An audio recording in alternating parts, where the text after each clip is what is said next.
So should you go for Zibai's Constellations or Weapon? In this video I'll be explaining all of her constellations and how much value and damage increase each of them is going to give you, and then I'm going to compare them to her signature weapon, how much damage is that going to give you too. And then finally I'm going to give you a final good wishing roadmap that's going to give you the best value for your primo gems when wishing for Zibai. Before we continue that though, if you're trying to get Zibai or any of her constellations or weapon, I'd recommend getting Genesis crystals from LDshop.gg. LDshop is a cheap, fast, and safe game top-up website that offers top-ups for many games, including Genshin Impact. As you guys can see here, these are the offers they have for Genshin, and all of them are cheaper than the official game store, up to 30% cheaper. For example, you can see that 3,280 Genesis crystals offer. It costs $50 on the official game store, but it only costs $37.39 on LDshop. That's $12.61 or more than 25% saved just by using LDshop. They also have many other things like bundles, character outfits, Welkins, and stuff like that. When you want to buy, you just want to click on the offer you want to choose. For example, I'm going to buy the 300 Genesis crystals offer. You just need to enter your server region and user ID. Obviously, make sure they're right. Then you just want to click on top up, choose your payment method, enter your details and pay. And shortly after that, you're just going to get the Genesis crystals on your account. And right now, if you use my link, you can get a 15% off coupon, also an extra 5% off. That can save you up to $50. They also have more cool things on the website. For example, if you spend more than $80 in a month, you can win a free Welkin. Just go check it out yourself. Click the link in the description or the pinned comment and top up now.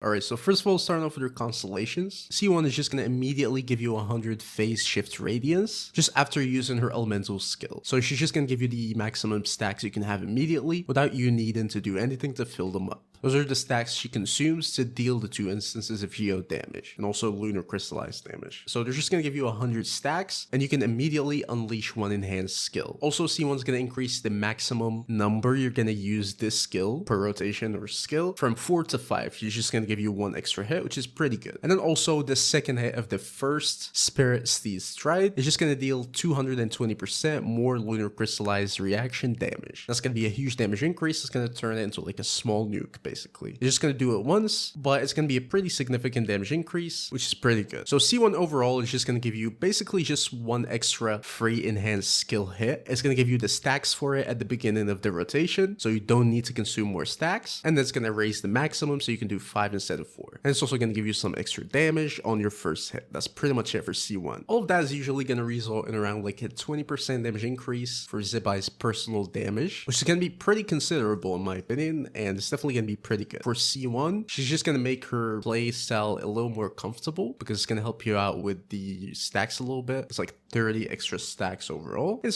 just simple damage increase. You don't need to change anything. So I'd say C1 is pretty good. C2 is just going to increase the lunar crystallized reaction damage of all nearby party members by 30%, while Zibai is in her lunar phase shift mode. And then it's basically just going to buff the passive. So it's going to buff the second hit of the Spirit Steed Stride by 550% out of Zibai's defense instead of the only 60% from the passive, which is pretty huge. So your defense is going to matter a lot here, and it's going to be just additional damage equal to 550 out of your defense. Usually that's going to be around the 10% damage increase overall, which is also pretty decent. C3 is just going to be the level of your elemental skill, which is like a pretty good source of your damage. So overall it's going to result in around like a 6 to 7% damage increase, which is decent for just a level constellation, but it's definitely not super good. C4 is that your normal attack sequence is not going to reset, which is pretty good and rare. I don't think I ever saw that before on any other character, but it just basically means that if you get interrupted during your normal attack sequence, let's say you dashed for example, or you got hit or interrupted by any way, if you stopped at the second hit, once you start attacking again, she's just going to do the third hit and then the fourth and whatever. It's not going to restart from the first one. So that's pretty good, and it's just going to be way less annoying. And it's going to buff the fourth hit specifically of her enhanced normal attacks, and it's going to deal 250% of the original lunar crystallized damage, which is pretty decent. So this constellation is just going to make sure that you reach your fourth hit always, and it's going to buff your fourth hit. It's pretty good and decent in my opinion. Overall, it's going to be around like an 8% damage increase. It's not going to be super huge, but also if you get interrupted a lot because of the playstyle or just whatever, then it might be more damage increase overall. But yeah, it's a decent like quality of life constellation with some extra damage. So yeah, it's pretty decent. C5 is just level of your elemental burst, which is not really super important. Usually it's like a 2% damage increase. And then finally C6 is that that when she's in the lunar phase shifts mode, you can gain the phase shift radiance stacks by 50% faster. And then it's going to make it that it's going to consume all of the stacks you have available and then elevate the damage based around how many stacks you consumed over the normal 70. So usually it's just going to consume 70 stacks and then leave the rest. But right now it's just going to consume everything you have. And then whatever you had above 70 is going to result in your damage being increased by 1.6% elevated for each point above 70. So it's definitely a pretty good constellation. It's just going to make you gain more stacks and then take full use out of those stacks, which is pretty good. For the damage increase overall, it's going to be around like a 32% damage increase, but it's kind of hard to exactly calculate how much is it going to be. It just depends on how many stacks are you exactly getting and then when are you consuming them and stuff like that. But usually this is going to be the range, which is pretty good and pretty decent as a C6. It's not like super out of the ordinary or anything like that. It's not going to transform her, but in general, it's a decent C6.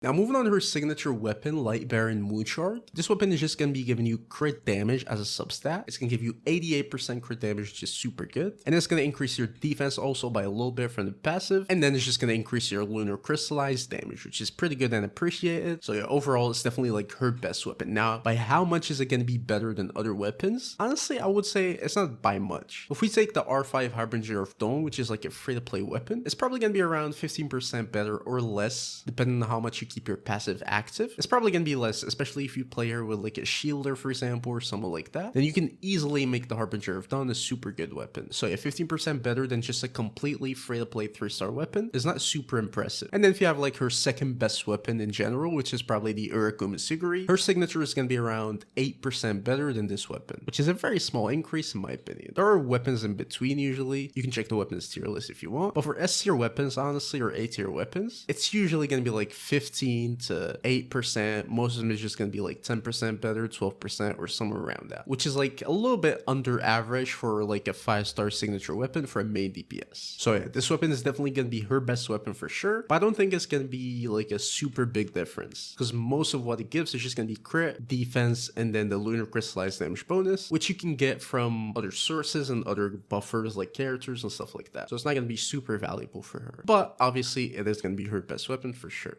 Now, knowing that, let's move on to the final conclusion and see which is the best roadmap you should take to wish for Zibai. The first step you'd want to go for after C0, in my opinion, is just going to be C1 for sure. C1 is going to be a little more damage increase than R1. Most importantly, it's also going to maximize your chances at getting C6 Aluga. And that's something we didn't mention. Aluga is going to be on Zibai's banner, so the more you wish for Zibai, the higher chance you get Aluga and his constellations. And from C0 to C6, Aluga can give you around a 22% damage increase, which is pretty significant. So you definitely have to factor that in mind when you choose between R1 and C1, in my opinion. Now after that, I'd say C2 and R1 are probably going to be around the same priority. It just really depends. If you're lucky and you got C6 Aluga, then I would recommend going for R1 at that point because C2 and R1 are going to be around the same damage increase in general, but the weapon is just more valuable because it's an extra weapon on your account that you can always use for other characters, and it also has crit as a substat, so it's pretty decently universal. But if you didn't get C6 Aluga, then I'd say just continue going for C2, and that's probably going to give you more value in my opinion because it's just going to result in more damage. If you haven't got C6 Aluga yet, then just continue wishing on the banner until you get C2 and C6 Aluga. So between R1 and C2, it really depends. After that, you just want to finish the constellations, which I don't really recommend honestly. C3 to like C5 are going to be pretty underwhelming sort of. C6 is good, but it's not like a super good C6. So yeah, as always, I'd probably recommend stopping at C2 R1 or even C1 R1. I think Zibai is probably one of like the best value characters in like the low baseline. Her C0 to C6 is probably going to be around like what, an 80-90% damage increase, which is not even double, which is way below average for like your average DPS. So she's pretty good at C0, and I definitely would recommend you not wasting like too much primo gems on trying to like invest in her a lot. Just get C1 R1 or C2 R1 and you're probably good. But yeah, that was the video guys. Tell me what you guys are getting for your Zibais, what constellations, what weapons, or how much you're investing in her. Please don't forget to leave a like, subscribe to the channel. I'll see you guys in the next video. Peace.